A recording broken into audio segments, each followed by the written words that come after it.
How you doing? It's the Butcher here. I wanted to share my Ice Shards build for the end of Season 1 and then moving into the Eternal Realm. Having a lot of fun with this. And it's kind of the best of both worlds. I want to do this as well with the Druid build and maybe a Rogue build as well. Basically builds that aren't relying on any of the hard tier season mechanics that are going to work well when all these characters transfer over to the Eternal Realm in about 2 weeks from now, give or take. So you'll be able to use this build for the end of Season 1. I'm still having fun playing the game, and then once they move over to the Eternal Realm, they should be good as well. And so basically what I'm going to do is I'm going to go over our skill tree, our gear and our aspects, our Paragon board, and then finally at the end I'm just going to show some gameplay of some high tier nightmare dungeons so you can see how the build works. And this will all be on the D4 Builds website. I'll have a link in the description. So the skill tree, what affixes you're looking for, and what aspects you're using on the equipment, the full Paragon board. So I'm not going to go through that too in depth, but that'll all be on the D4 website. I'll have a link to that in the description. So first things first, I guess we'll start with our enhancements because they are two basic skills and we're actually not using them in our skill bar. We are using Frostbolt for the chill. We're using Firebolt for the burning. The burning is to really get more damage because of attacks we can use against burning enemies essentially. And the Frostbolt is mainly for defense because a lot of our damage reduction will come from having chilled enemies or crowd control, things like that. So those are, if we go back to our skill tree here, those are our two basic skills just to get down here, and we're actually not using those in our skill bar. Then the big one, Ice Shards, 5 points into there, into Enhance, and then down to Destructive. Then we are taking 1 point into Flame Shield, Enhanced, and then Shimmering, 1 point to Teleport, Enhanced, and then Shimmering, 1 point kind of Wonder into Elemental Attunement. Just gives us, we do have a lot of lucky hit built in, which you'll see down below and in our gear. So give us a pretty good chance of resetting some of our defensive skills, and we are using all 4 of them. Nothing into Glass Cannon, just for high tier content. Don't want to really be taking any more damage with the squishiest class in the game. And then Ice Armor, 1 point into there, and then 1 point into Enhanced, and then down to Mystical, and then Frost Nova, and then that goes into Enhanced and Mystical as well. And then over here we're taking 3 into Precision Magic. We need that lucky hit chance, as you'll see. And then taking 3 points into Align the Elements because we are the squishiest class, so we are just piling on DR to be able to kind of push the higher tier content in the game. Same thing goes for Mana Shield. Give us that DR after spending 100 mana. And then Protection. And this is pretty big. Barrier is a very big part of this build. You're getting one with Ice Armor already, and then every time we use a defensive skill, we're getting one for 30% of our max life. And that ends up being pretty big. There's a couple of things you'll see that we tack onto there too, but we try to have a barrier up basically at all times. So yeah, all these count as a cooldown and our ultimate as well too. So every time you do that, you're going to be gaining a barrier. And then we have 3 points in there as well. I'm not sure if I mentioned that. And that scales off your max life, just something to note. And then come down here, we're going to take just 1 point to Icy Veil. And that's really just to get the Snap Freeze. So we have a lucky hit to freeze enemies with our Frost skills, which is our Ice Shards. And then down here, 1 point Inner Flames, mainly just to get to Devouring Blaze, which is going to really massively increase our damage. And as you can see, we have 3 points into there, and then we have another 3 from our Amulet. And our final skill is Deep Freeze, and we're taking that all the way up to Supreme. And then we're taking 3 points into all these kind of frost skills over here. So Permafrost, Hoarfrost, Frigid Breeze, and Icy Touch. So you can see we need the lucky hit for the Snap Freeze, for the Elemental Attunement I mentioned before, for Frigid Breeze as well, to keep that mana up, and for our key passive as well, which is Avalanche. And I think this is the best one. I think it just makes way more sense than Shatter. And it just helps with damage output and really mana kind of regeneration or, kind of management. Just because we're getting 2 free casts out of it, that allows our mana to build up, especially if we're getting lucky hits with that on top of that. So that's the skill tree. Again, that'll be on the website. So now let's move over to the gear and the aspects. On our helmet, the three most important things we're looking for is cooldown reduction, max life, and total armor. And then for the fourth one, I really like to go crowd control duration just to get some more freeze duration. But you can kind of change that up. That's really the least important thing. You really want the other three though. And then on our helmet, we're using the Frostblitz aspect, and that is to give our Frost Nova an additional charge. It is going to increase that charge time with 30%, but it's worth it. That's going to be one of the main ways we're just freezing enemies, dealing tons of damage, and it does help in a defensive way as well too. If you're getting rushed, you can kind of just pop a Frost Nova, teleport away from frozen enemies, and take them out safely from a distance. Then, as far as our chest piece and our pants, kind of do these together, because between them both, you're going to want the ever-living aspect on one. So this comes into play with our chill. We take 25% less damage from crowd controlled or vulnerable. So not just vulnerable, but every enemy we're chilling that is considered a crowd control effect. So we'll take 25% less damage for them. And then our pants, we want disobedience, and you can switch these either way you want. They can go on either.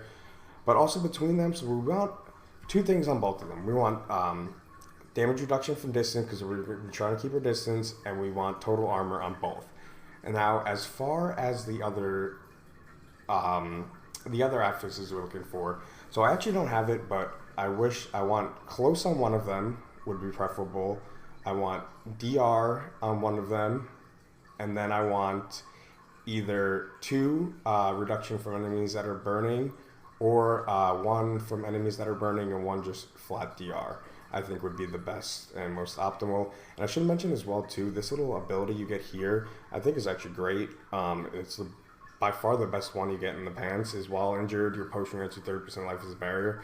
Actually keep you alive a lot more often than you think. So if you can get that, if not, it is what it is.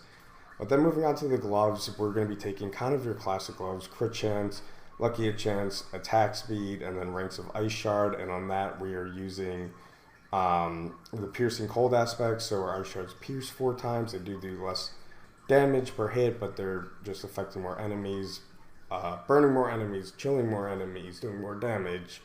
Basically just helps everything. Pretty much a must for any ice shards build. And then down to our boots here, we're going to want, for sure, we want movement speed. We want ranks of Frost Nova, and we want ranks of Teleport. As far as the fourth aspect, I have Flame Shield here. You can really go with the kind of 3 things. You can go with Flame Shield, you can go with mana cost reduction, or you can go with all stats. Now the thing is, if you end up going with all stats, then either I would replace the all stats that I'll get to on here with lucky hit, or if you get good rolls on all stats over there, you'll be able to hit all our rare Paragon nodes that we want to. And then you can take the all stats on here and probably go with the core instead. That's kind of up in the air, but definitely those 3. And then we're using the shared misery aspect, so we can spread that crowd control. So not only spread our chill, but if we freeze enemies, or end up freezing a bunch of them around them for the most part, it works really well. I use this on a lot of my builds. I love this aspect. It's really one of my favorite aspects in the game.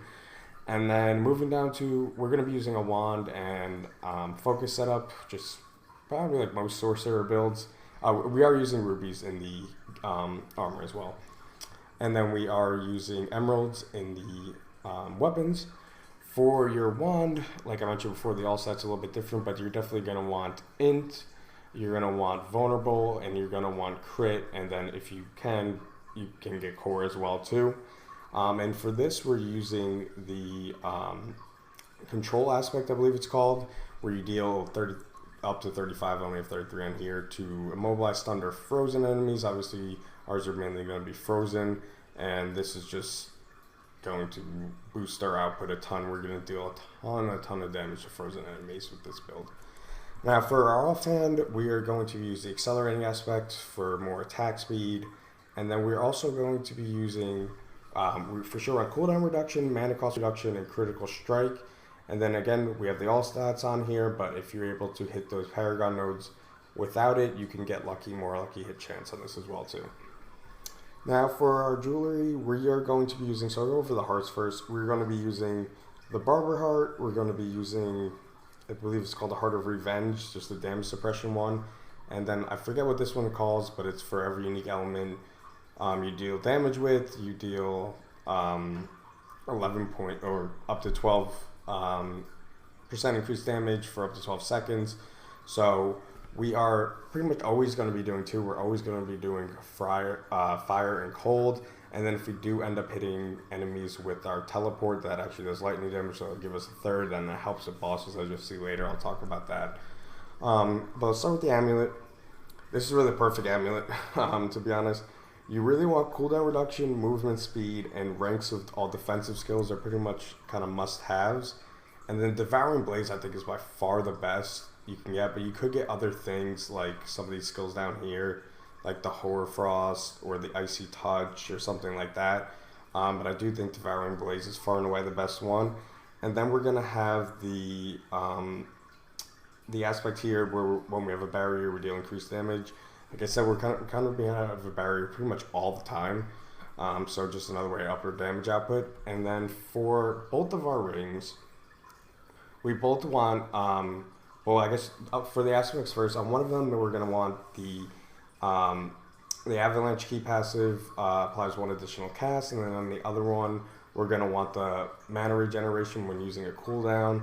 This is, again, just going to keep our mana up and helps a ton, especially with single target and like boss fights and things like that. It's huge. And then on both of these, we're going to want three things, and then the fourth one is kind of up in the air. We're going to want crit, we're going to want max life, and we're going to want lucky hit chance, specifically in that order, I would say. And then for the fourth one, I would go either vulnerable or crit. Either one works. I think, yeah, I've crit on this one, I've vulnerable on this one. I would say I would probably lean vulnerable, but either works. I don't actually have, this actually isn't the best ring. But yeah, that's pretty much it for the build. And now for the Paragon Tree, I'm just going to kind of go over some of the key things we're using. And this will be on the website, and it's much easier to look at there, but some of the glyphs we're using the glyph for more critical strike damage, we're using the glyph for more vulnerable damage, we're doing things like we're getting damage to burning enemies, damage reduction to burning enemies, we're pretty much picking up like all the health and armor that we can too, and a lot of damage reduction, as you'll see. We're using this to boost our non-physical damage, whatever this glyph is called, Elementalist. We're using, down here we're using Reinforce to gain not only a ton of vulnerable damage, but also 50% DR when we have a barrier, which is really nice. Picking up some more vulnerable over here. I think this is what? More damage to elites. This is more life and non-physical damage.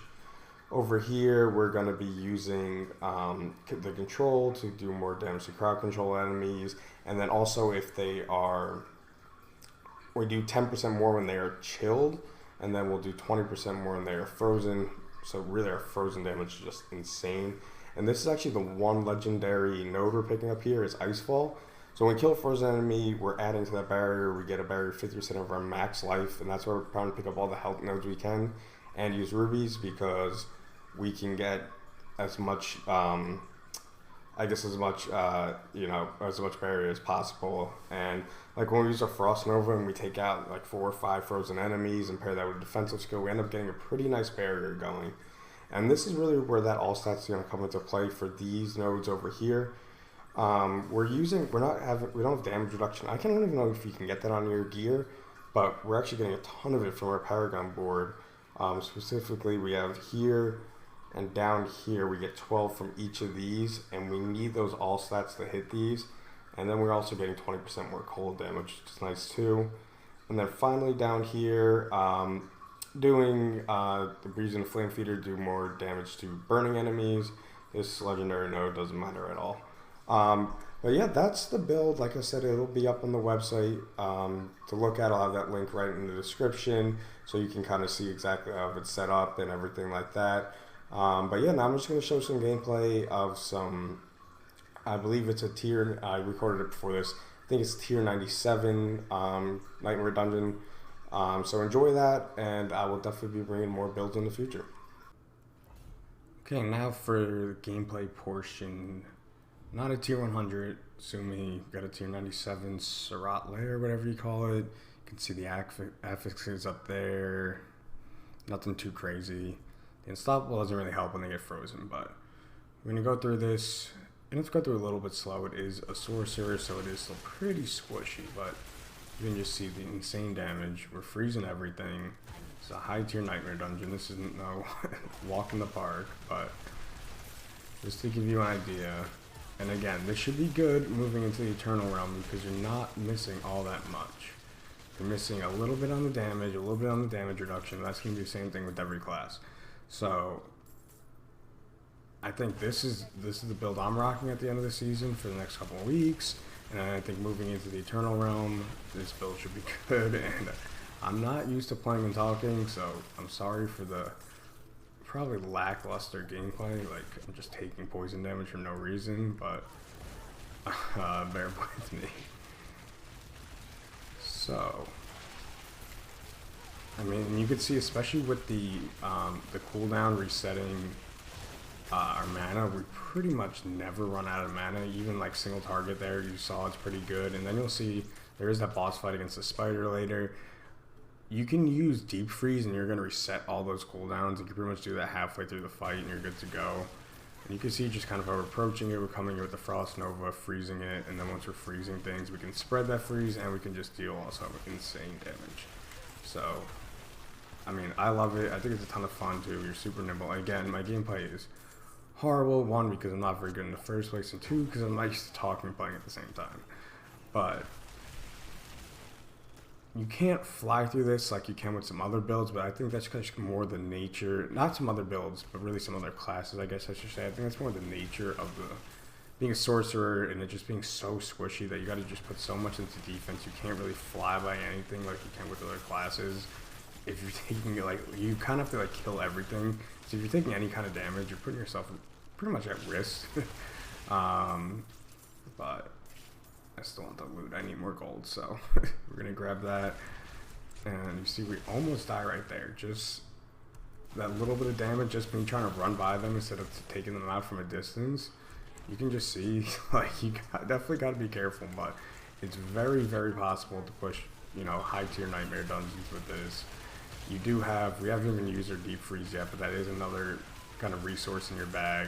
And then you do have, I just used it there, but Flame Shield. I try to save it because it's kind of a get a jail free card. But you can use it more offensively and run around and just deal a whole bunch of fire damage while being immune right in their faces. But I try to save it personally. Try to play a little bit more conservative, but you can be a little more aggressive too. Again, this is not a hardcore character either, so we don't have to be like too worried. If you die, whatever. You spend like that 70k gold or whatever it is to get your shit fixed. But again, we're making our way through pretty like slow. This is nothing crazy, but you can kind of just frosting over your way in there and then just deal huge amounts of damage, and we come back out and we do it again. It's not rocket science, but it is fun. You are just doing tons of damage. You're pretty quick, especially even if you get like boots with more evade charges on them.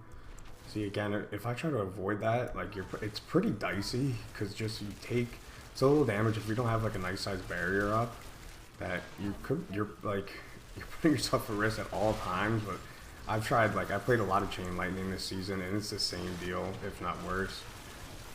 We're actually going to have to use Deep Freeze here. Again, we save that for that reason. And we mop up, and then show you the boss fight. Again, it's going to be pretty... What are the monsters level? What are you? 151.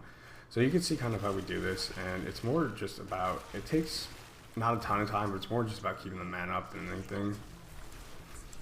So you'll see probably halfway through that fight, we need our, what's it called, to recharge our Deep Freeze. But I'm taking out even, I mean, I probably don't even need to take out these elites, but the damage is insane. And again, I don't think the Barber Heart or the Vicious one we're using, where the multiple elements, is going to be like too big of a defactor, or too big of a detriment, I should say, once we move to the Eternal Realm, but I guess we'll never know. Okay, just get out of my way.